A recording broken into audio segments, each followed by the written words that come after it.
Today's message is called Discernment over Pride, walking in alignment without losing your soul.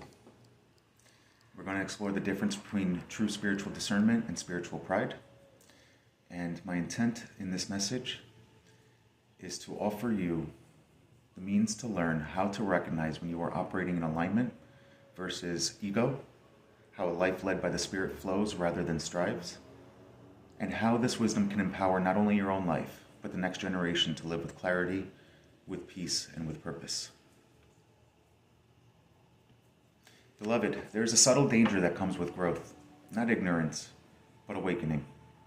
Because as a person begins to see more clearly, understand more deeply, and walk more intentionally, there is a temptation that quietly follows, to believe that because you see, you are above. This is where discernment must guard the heart.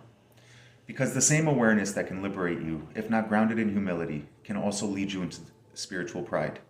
And spiritual pride is far more dangerous than ignorance, because it convinces you that you are already right.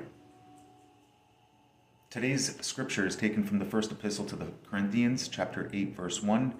It reads, "Knowledge puffs up, but love builds up."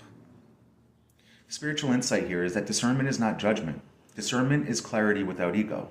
It allows you to see truth within yourself and the world without needing to elevate yourself above others.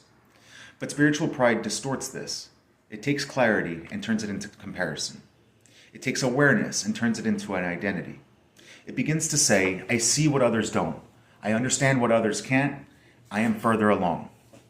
And in so doing, it quietly separates you from the very truth you once touched. Because the deeper you walk in truth, the more you realize there is always more to see, more to understand, more to refine. True discernment humbles you. It does not inflate you. The life that flows versus the life that strives. There is a distinct difference between a life led by fear and a life led by alignment. A person operating from fear, lack, or ego strives constantly, forces outcomes, chases validation, reacts impulsively. But a person who is aligned, and I mean truly aligned, begins to experience something different. They still act, they still move, but there's less force, less urgency, and less inner conflict. Things begin to come together, not magically, but naturally, because they are no longer working against themselves. They are moving with clarity. This does not mean that life becomes easy. What it does mean is that life becomes more coherent.